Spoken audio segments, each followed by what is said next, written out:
हे charm, कैसे हो आप सब? आई होप आप सभी बहुत ही अच्छे होंगे। और गाइज, अगर आपने सोचा है कि मुझे अब ये जून के जब भी एक वीक बचा है, मुझे अपनी प्रिपरेशन को स्टार्ट करना है, आपने सोचा है कि प्रिपरेशन को स्टार्ट कर रहे हो, तो देखो यार गाइज, परफेक्ट टाइमिंग है। आज की वीडियो में मैं आपके लिए लेकर आई हूँ कि जो नीट 2026 के लिए आपको फिजिक्स का कंप्लीट रोड मैप एकदम मंथ बाय मंथ आपकी, इसमें मैं आपको प्लानिंग बताऊंगी, स्मार्ट स्ट्रेटेजी आपकी क्या होनी चाहिए, आपके रिसोर्सेज क्या यूज़ करने हैं, और हाई स्कोरिंग जो चैप्टर्स के साथ मैं आपके लिए लेके आई हूँ। सो अगर आप फिजिक्स में 160 प्लस स्कोर करना चाहते हो तो ये रोड मैप है आपके लिए, गेम चेंजर हो जाएगा। ठीक है, ये आपका एक गेम चेंजर का काम करेगा। आपको मैं ओवरऑल स्ट्रक्चर्स बता देती हूँ कि आपका ये ड्यूरेशन है वो जून 2025 से अप्रैल 2026 के लिए आपका रोड मैप है। गोल आपका रहेगा कि आपको 160 प्लस है वो नीट फिजिक्स में आपको स्कोर करना है। स्ट्रैटेजी है आपकी कंसेप्ट क्लियरिटी, एनसीईआरटी की थ्योरी करनी है, फिर आपको पीवाईक्यूज लगाने हैं, टेस्ट देने हैं, और उसके साथ साथ रिवीजन भी करना है। ठीक है, ये आपकी एक स्ट्रैटेजी रहेगी। ओवरऑल आपको मैंने स्ट्रक्चर बता दिया कि आज की वीडियो में हम क्या बात करेंगे। ठीक है, नेक्स्ट देखो, अब आप जून से स्टार्ट कर रहे हो तो जून से सितंबर 2025 आपको अपना जो 11th है ना उसको बिल्कुल स्ट्रोंग कर लेना है। आपका गोल रहना चाहिए कि आपको कंप्लीट करना है क्लास 11 का सिलेबस, उसके साथ आपको कंप्लीटली आपके कंसेप्ट क्लियर होने चाहिए, आपके एमसीक्यू प्रैक्टिस होनी चाहिए, और आपको पीवाईक्यूज लगाने हैं। ठीक है, तो चैप्टर्स की बात करेंगे कि आपको सितंबर तक कौन कौन से चैप्टर्स हैं उनको कर लेना है।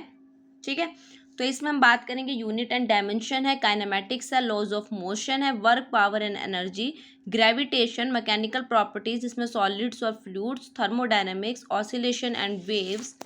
ठीक है, तो ये आपके रहेंगे आपके सितंबर तक के चैप्टर। ये आपका एक बता दिए कौन कौन से चैप्टर्स को आपको कंप्लीट करना है।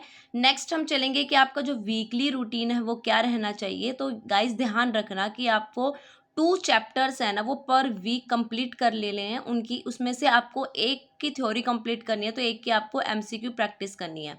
डेली आपका क्या होना चाहिए टारगेट, कि आपको 1 घंटा अपनी वीडियो को देखना है, एनसीईआरटी करनी है, साथ में वीडियो को देखो, अपना थ्योरी है, थ्योरी वाला पार्ट है वो कंप्लीट करो, फिर आपको 1 घंटा एमसीक्यूज देनी है, वीकली आपको पीवाईक्यू प्रैक्टिस करनी है, संडे आएंगे तो आपको अपने चैप्टर वाइज अपने टेस्ट देने हैं। ठीक है, तो यहाँ पे मैं आपको एक टिप भी देना चाहूँगी कि आप अपना साथ के साथ है ना अपना जो आपकी फॉर्मूला नोटबुक है उसको आप अभी से बनाना स्टार्ट कर दो, ताकि आप रात को सोने से पहले मॉर्निंग में उठने के बाद उस फॉर्मूला जो आपकी शीट बनी होगी उसको आप अच्छे से रिवाइज करो, क्योंकि आपके फॉर्मूले आप भूल जाओगे तो आपको पता ही नहीं चलेगा कि कौन से कंसेप्ट में कौन से फॉर्मूलेस को यूज़ करना है।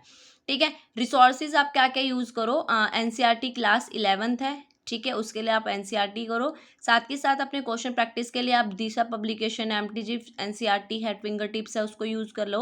कोचिंग के मॉड्यूल्स हैं, वहाँ से अपने क्वेश्चन प्रैक्टिस करनी है। और अगर आप चाहते हो कि आपको वीडियोस देखने हैं तो आप फिजिक्स वाला है, अनअकैडमी है, इनकी वीडियोस देख सकते हो। अगर आप कोई भी अपना कोर्सेज है पेड ले सकते हो, मतलब आप उसको खरीद सकते हो तो आप वो ले लो, नहीं तो यूट्यूब पे बहुत सारा कंटेंट प्रोवाइडेड है फिजिक्स वाले का भी, अनअकैडमी का भी, और जैसे भी आपको कहीं से भी टीचर्स का समझ आता है तो आप वहाँ से कर सकते हो।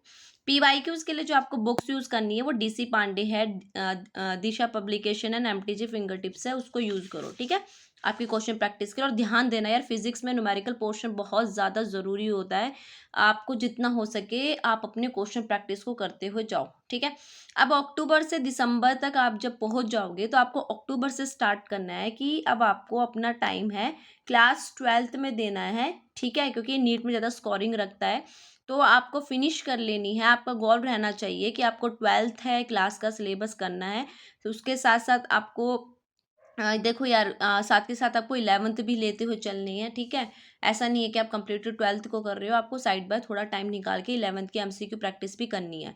इस मंथ जो आपके जो अक्टूबर से दिसंबर तक का जो आपका टारगेट रहेगा चैप्टर्स का वो है electrostatics, current, electricity, magnetism, EMI plus AC, ray and wave optics, dual nature of matter, atoms and nuclei and semiconductor. ठीक है, आपको वीकली रूटीन में देखो ध्यान देना है कि आपको 2 चैप्टर्स है वो पर वीक कंप्लीट करने हैं, और साथ के साथ आपको जो क्लास 11th है उसकी रिवीजन को भी करते हुए चलना है।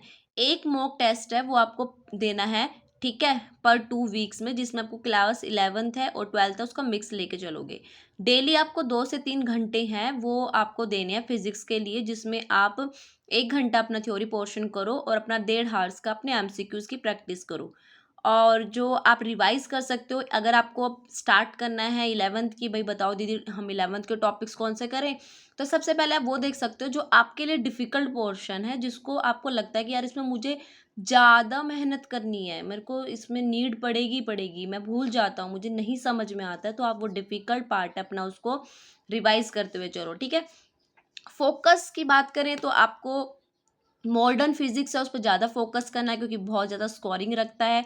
सेमीकंडक्टर है, यहाँ पर आपको जो एनसीईआरटी बेस्ड क्वेश्चंस बनते हैं, तो आप यहाँ के इसके क्वेश्चन प्रैक्टिस है, आप इसका एनसीईआरटी पोर्शन से कर सकते हो। अगर जैन से फैब की बात करते हैं, ये आपका रिवीजन का एक फेज़ 1 होगा, जहाँ पे आपको एक बार फुल रिवीजन कर लेना है। आपका गोल होना चाहिए कि आपको फुल सिलेबस का रिवीजन करना है एक बार, वो भी चैप्टर वाइज, आपको साथ के साथ टेस्ट भी देने हैं, ठीक है। और यहाँ पे आपका प्लान रहना चाहिए कि आपको रिवाइज करना है 2 से 3 चैप्टर्स पर डे। 1 क्लास है वो आपको, मतलब कि एक क्लास आप 11th की कर सकते हो और 2 क्लास आप 12th की लेके चलो।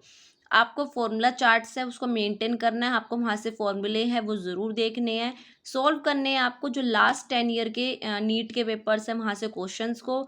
और आपको पर वीक अपने 3 फुल सिलेबस मॉक टेस्ट ज़रूर लगाने हैं, ठीक है। और अब चलते हैं, हमारा जो मार्च से अप्रैल का फेज़ है, जो आपका फाइनल फेज़ बनेगा, वहाँ पे आपका गोल होना चाहिए कि आपको कंप्लीटली मास्टरी कर लेनी है, आपको अपने कंसेप्ट आपके यहाँ पर आकर बिल्कुल क्लियर हो जाने चाहिए, आपका दिमाग बिल्कुल भी भटकना नहीं चाहिए कि हाय मेरे को ये भी करना है वो भी करना है। बहुत इनफ टाइम है, आप अपना कंप्लीट कर लो, मास्टरी कर लो अपने कंसेप्ट पे। आपको टाइम मैनेजमेंट इस टाइम तक समझ में आ जाना चाहिए, टाइम मैनेजमेंट आपको लेके चलना है, और आपको एग्ज़ाम की एक फ़ील लेकर अपना प्रैक्टिस करना है। फाइनल आपका स्टेप रहना चाहिए, आपको फुल मॉक टेस्ट देने हैं अल्टरनेट डे में, 100% आपको फोकस करना है एक्यूरेसी और स्पीड पे, क्योंकि फिजिक्स का जो पोर्शन है वो एक्यूरेसी और स्पीड पे ही सारा का सारा टिका हुआ होता है। रिवाइज करने आपको फॉर्मूलेज हैं, जो आपकी मिस्टेक नोटबुक्स मैंने आपको बताया था कि आपको ज़रूर बनानी है साथ के साथ, ठीक है। साथ के साथ आपको लगता है कि जो हमारे एनसीईआरटी में इंपॉर्टेंट डेफिनेशंस है, फैक्ट्स है, जहाँ से आपके स्टेटमेंट बेस्ड क्वेश्चन है थ्योरी पोर्शन है, वो वहाँ से आपके क्वेश्चंस फॉर्म हो सकते हैं, वो आप ज़रूर करना। और यहाँ पे लास्ट में बोलना चाहूँगी कि जो मोस्ट स्कोरिंग टॉपिक्स हैं वो आपको दोबारा बता देती हूँ कि ये आपको ज़रूर करने हैं, ये बिल्कुल भी नहीं छोड़ना है। उसमें आपके करंट इलेक्ट्रिसिटी है, आपका थर्मोडायनेमिक है, ठीक है, आपका रे ऑप्टिक्स है, one work energy and power, electrostat है, सेमीकंडक्टर है, एंड मॉडर्न फिजिक्स है, ठीक है। तो यार लास्ट में मैं आपको ना यही टिप देना चाहती हूँ कि प्रैक्टिस करने हैं आपको फॉर्मूला बेस्ड एमसीक्यूज डेली। आपको इजी चैप्टर को बिल्कुल भी नेग्लेक्ट नहीं करना चाहिए, नहीं नेग्लेक्ट नहीं करना चाहिए, क्योंकि कुछ चैप्टर्स होते हैं जो इजी होते हैं बट स्कोरिंग रख रहे होते हैं, जैसे हमारा सेमीकंडक्टर हो गया। आपको यूज़ करनी है NCERT line by line, mainly किसमें, थर्मोडायनेमिक्स और मॉडर्न फिजिक्स में। अपना फ्लैश कार्ड वगैरह यूज़, अपने जो फ्लैश कार्ड्स वगैरह उसको यूज़ करो, स्टिकी नोट्स फॉर फॉर्मूलेस के लिए आप यूज़ करो।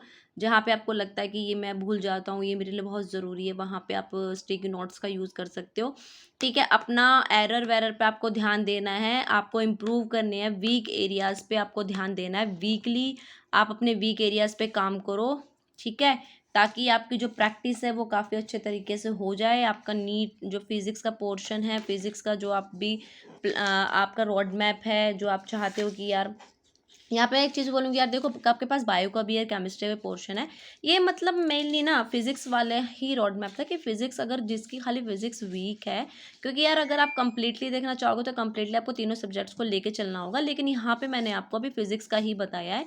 मेरे अकॉर्डिंग इसका प्लान ये है कि आपकी मान लो फिजिक्स वीक है, आप फिजिक्स पे ज़्यादा ध्यान देना चाहते हो, तो उस अकॉर्डिंग आप फिजिक्स का आपका टाइम टेबल, मतलब पूरी स्ट्रैटेजी है कि आप इतना इतना भी कर लोगे तो आपका बहुत अच्छे से हो जाएगा। तो जो नीट फिजिक्स है ना यार, टफ लगती है, पर स्ट्रैटेजी के साथ वो इजी बन सकती है, इसलिए आप इजी स्ट्रैटेजी है उसको यूज़ करो, और हमेशा ध्यान रखना कि कंसिस्टेंसी आपको मेंटेन रखनी है।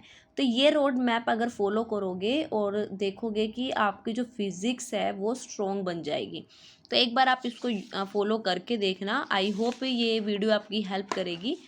ठीक है गाइस, तो मिलेंगे हम अपनी नेक्स्ट वीडियो में अगले प्यारे से वीडियो के साथ। जब तक अपना ध्यान रखिए। Take care and bye bye.